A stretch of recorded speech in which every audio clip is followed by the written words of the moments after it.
So, in today's video, we will talk about three topics related to statistics. Number one is introduction to statistics, second one is origin of statistics, and third one is meaning of statistics, which again has two senses. Number one plural and number two is singular. So, let's start today's video.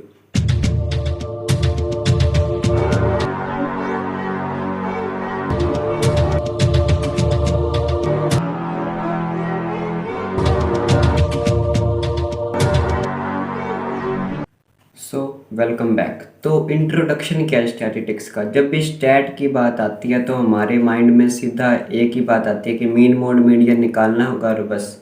क्या सिर्फ यही statistics है या कुछ और भी है। तो यहाँ पर इंट्रोडक्शन की बात करें तो an educated citizen needs an understanding of basic statistics tools to function in a world that is becoming increasingly dependent on quantitative information. तो आज एक जो एजुकेटेड सिटीजन हैं उसे स्टैटिस्टिक्स के टूल्स का पता होना चाहिए, क्योंकि आजकल जो मॉडर्न टेक्निक्स हैं वो क्वांटिटेटिव इन्फॉर्मेशन मांग रही हैं। कम्प्लीटली डिपेंड होते जा रहे हैं हम क्वांटिटेटिव अप्रोच पर, क्वांटिटेटिव इन्फॉर्मेशन पर। Statistics means numerical description to most of people. तो स्टैट की जब भी बात आती है तो बहुत से लोगों को दिमाग में यही आता है कि ये सिर्फ मैथ्स की बात है, न्यूमेरिकल डिस्क्रिप्शन है। लेकिन in fact the term stat is generally use to mean numerical fact and figure such as per capita income, agriculture production during a year, rate of inflation and so on. तो यहाँ पर जो stat है वो fact और figure दोनों से related है।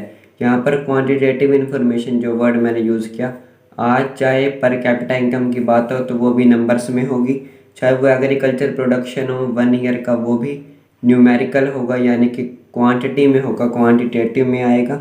उसके अलावा रेट ऑफ इन्फ्लेशन जो है यानी कि जो महंगाई की दर है वो भी क्वांटिटी में होगी। यानी कि कम्प्लीटली डिपेंडेंट होती जा रही है हर चीज़ क्वांटिटी पर, यानी कि क्वांटिटेटिव इन्फॉर्मेशन मोस्ट इम्पोर्टेंट होती जा रही है आज के टाइम में।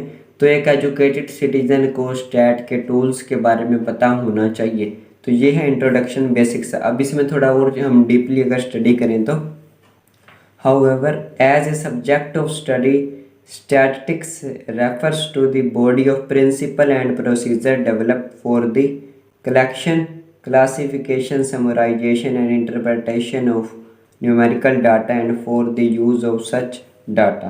तो यहाँ पर अगर हम डीपली स्टडी करें स्टैटिस्टिक्स को तो यहाँ पर कुछ प्रिंसिपल्स भी हैं, कुछ प्रोसीजर्स भी हैं जिनका यूज़ करके हम डाटा को क्लासीफाई करते हैं, उन्हें कलेक्ट करते हैं, उन्हें समराइज करते हैं, उनसे फिर इंटरप्रेट करते हैं यानी कि रिजल्ट निकालते हैं। पहले हम डाटा को कलेक्ट करते हैं, फिर उसे अलग अलग क्लासीफाई करते हैं, फिर उसे समराइज करते हैं, समरी बनाते हैं उसकी, और फिर वहाँ से रिजल्ट निकालते हैं कि क्या रिजल्ट आएगा।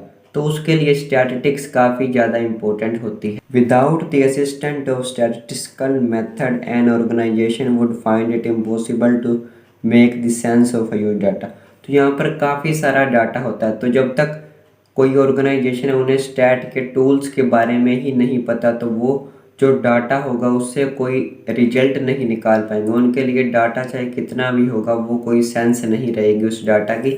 यानी कि डाटा को समझने के लिए स्टैट के टूल्स का पता होना चाहिए, उसके बिना आप डाटा को अच्छे से यूज़ नहीं कर सकते। So the purpose of statistics is to manipulate, summarise and investigate data, ताकि हम डाटा को इन्वेस्टिगेट कर पाएँ अच्छे से और उससे यूज़फुल डिसीजन मेकिंग, ये काफ़ी इंपॉर्टेंट वर्ड है कि डाटा को अच्छे से समझकर उससे यूज़फुल डिसीजन ले पाएँ ताकि हमें हेल्पफुल हो सके। In fact every business manager needs a sound background of statistics. तो कोई भी बिजनेस का मैनेजर है उसे स्टैट की नॉलेज होनी चाहिए, तो ही वो डाटा को अच्छे से एनालाइज कर पाएगा, स्टडी कर पाएगा और वहाँ से यूज़फुल डिसीजन ले पाएगा। Statistics is a set of decision making technique which aids businessman in drawing interference from the available data. तो यहाँ पर डिसीजन मेकिंग, जब भी डिसीजन मेकिंग की बात होगी तो वहाँ पर स्टैट की ज़रूरत पड़ेगी, क्योंकि इन्फॉर्मेशन सारी क्वांटिटेटिव होती जा रही है आज के टाइम में। तो बिजनेसमैन के लिए ये काफ़ी ज़्यादा इंपॉर्टेंट है। तो ये थी इंट्रोडक्शन की बात। बेसिकली यहाँ पर स्टैट की जो एडवांटेज हैं वो बताई गई हैं कि स्टैट के बिना पॉसिबल नहीं है डाटा को समझ पाना, क्योंकि जैसे आज के टाइम में क्वांटिटेटिव इन्फॉर्मेशन ज़्यादा होती जा रही है। तो ये थी इंट्रोडक्शन की बात। तो अब यहाँ पर पॉइंट आता है कि इसका ओरिजिन कहाँ से हुआ। तो यही हमारा सेकंड पॉइंट है आज का, ओरिजिन ऑफ स्टैटिस्टिक्स, कि ये जो स्टैटिस्टिक्स है इसका ओरिजिन कहाँ से हुआ। The term statistics has its origin in Latin word status. तो लैटिन वर्ड जो स्टेटस था वहाँ से आया स्टैटिस्टिक्स, काफ़ी मिलता जुलता भी है ये। उसके अलावा जो इटालियन वर्ड था स्टैटिस का, वहाँ से भी इसका ओरिजिन हम मान सकते हैं। या फिर एक जर्मन वर्ड था स्टैटिस्टिक, वहाँ से भी इसका हम ओरिजिन मान सकते हैं। तो all the three terms means political state. जो तीनों ही टर्म की बात की हमने, Latin word status, Italian word statis का और जर्मन वर्ड स्टैटिस्टिक, तीनों का ही मीनिंग है पॉलिटिकल स्टेट, राजनीतिक दशा, यानी कि कहीं ना कहीं पॉलिटिक्स से रिलेट करके यहाँ पर स्टैट का पुराने टाइम में हम यानी कि एंशियंट टाइम में जो यूज़ होता था। In fact the beginning of statistics was made to meet the administrative needs of state. तो यहाँ पर राज्य की जो एडमिनिस्ट्रेटिव थी, उनकी जो संभालने की प्रक्रिया थी, उसी में स्टैट का यूज़ किया जाता था। तो बिगिनिंग उसकी वहीं से हुई। इन एंशियंट पीरियड्स, प्राचीन समय में, the states were required to collect statistical data mainly for two purposes. तो पुराने टाइम में जो राज्य होते थे, अर्थव्यवस्था होती थी, उन्हें स्टैट की ज़रूरत पड़ती थी। दो कारण थे उसके। Number one is concerning population, so that state may come to know of the number of young man in country that can be recruited in army. तो वहाँ पर वो सबसे पहले तो स्टैट का यूज़ करते थे, क्योंकि जैसे हमने बात की स्टैट में होती थी क्वांटिटेटिव इन्फॉर्मेशन, क्वांटिटी क्या है, डाटा होता था। तो वहाँ पर वो सबसे पहले तो यूज़ करते थे कि पॉपुलेशन क्या है, ताकि पॉपुलेशन के अकॉर्डिंग वो देख पाएँ कि सेना में वो कितने जवानों को भर्ती कर पाएँ। यंग मैन को आर्मी में रिक्रूट करने के लिए, भर्ती करने के लिए उन्हें डाटा की ज़रूरत पड़ती थी। तो सबसे पहला यूज़ तो स्टैट का उधर होता था। Second one is to concerning land holding, so that state में calculate the total amount of land revenue that can be collected. तो यहाँ पर पहला काम तो हो गया कि जवानों को भर्ती करने, तो उसके लिए पॉपुलेशन कितनी है वो डाटा, वहाँ पर स्टैट के टूल्स की ज़रूरत होती थी उन्हें। और दूसरा कि जो कर है, यानी कि जो भूमि कर लगता है, कितनी भूमि किसके पास और कितना कर उससे वसूलना है, तो वहाँ पर भी स्टैट के टूल्स का यूज़ होता था। तो ये दो ही कारण थे पुराने समय में, एंशियंट टाइम्स में, जिनका यूज़ होता था, जिनमें यूज़ होता था स्टैट का, यानी कि दोनों ही राजनीति से रिलेटेड थे, पॉलिटिकल स्टेट से रिलेटेड थे, इसीलिए वहीं से इसका नाम स्टैटिस्टिक्स पड़ गया। तो नेक्स्ट यहाँ पर कुछ और अगर इसकी बात करें तो it is also known as science of statecraft, यानी कि जो स्टेटस, स्टैटिस्टिक्स कहीं ना कहीं मिलते जुलते हैं, तो इसे साइंस ऑफ स्टेट क्राफ्ट भी कहते हैं और उसके अलावा पॉलिटिकल अर्थमेटिक भी कहते हैं। तो क्योंकि ये राजनीति से रिलेटेड था पूरी तरह से, इसलिए in modern times statistics is not related to administration of state alone. लेकिन आज के टाइम में स्टैट का इस्तेमाल सिर्फ स्टेट को, राज्य को संभालने के लिए ही नहीं होता, बल्कि it has close relation with almost all those activities of our lifes which can be express in quantitative term. लेकिन इसका यूज़ हर पहलू में हो रहा है, लाइफ के हर पहलू में हो रहा है। जहाँ पर भी क्वांटिटेटिव इन्फॉर्मेशन है, जहाँ पर भी डाटा है, वहाँ पर स्टैट का यूज़ हो रहा है, क्योंकि डाटा को यूज़फुल डिसीजन मेकिंग में यूज़ करने के लिए स्टैट की ज़रूरत पड़ती है। तो ये दो पॉइंट्स हो गए हमारे। सबसे पहले इंट्रोडक्शन क्या है इसका, उसके बाद ओरिजिन क्या है। थर्ड वन की बात करते हैं, मीनिंग क्या है। मीनिंग इसका एक तो है प्लूरल सेंस में, एक है सिंगुलर सेंस में। So broadly speaking, the terms of statistics has been generally used in two senses. Number one is plural and second one is singular. In plural sense, सबसे पहले plural sense की बात करते हैं, बहुवचन में। The term statistics refers to numerical statement of fact related to any field of inquiry, such as data related to production, income, expenditure, population, prices, etc.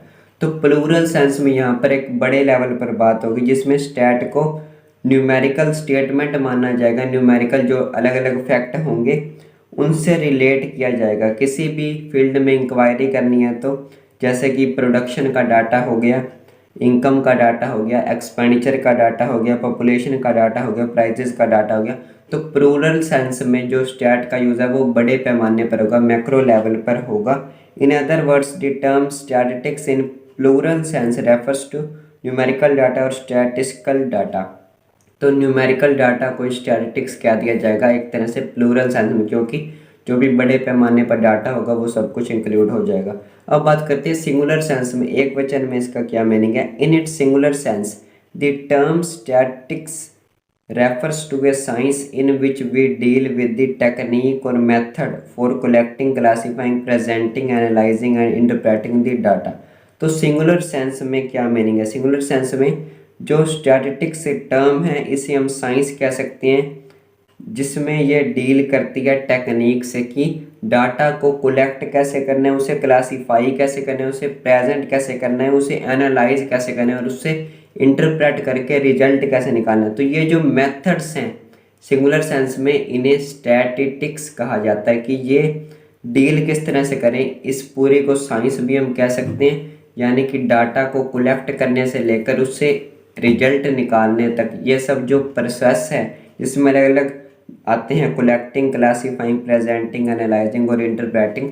तो data को स्टार्टिंग से एंड पॉइंट जो है कलेक्शन से लेकर interpreting तक, तो ये सभी जो प्रोसेस है सिंगुलर सेंस में इसे हम कह सकते हैं स्टैटिस्टिक्स। और प्लूरल सेंस में तो जो न्यूमेरिकल डाटा होगा कम्प्लीटली उसे ही हम कह देंगे स्टैटिस्टिक्स।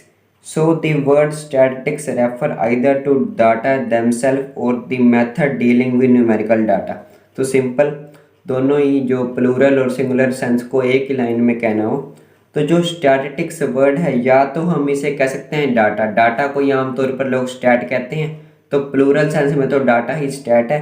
और सिंगुलर सेंस में जो मेथड्स हैं यूज़ करते हैं हम इसमें डाटा को रिजल्ट निकालने के लिए उन्हें हम स्टैट कह सकते हैं। और to method dealing with numerical data, यानी कि जो मेथड डाटा से डील करते हैं उन्हें स्टैट कह सकते हैं। तो ये हो गई सिंगुलर सेंस। तो इतना ही था आज की वीडियो में, इंट्रोडक्शन, ओरिजिन और मीनिंग। नेक्स्ट वीडियो में इसकी डेफिनेशन की डिटेल में जाएंगे कि जो प्लूरल सेंस है उसके फीचर्स क्या हैं, सिंगुलर सेंस के फीचर्स क्या हैं। तो यही था इस वीडियो में। Thanks for watching.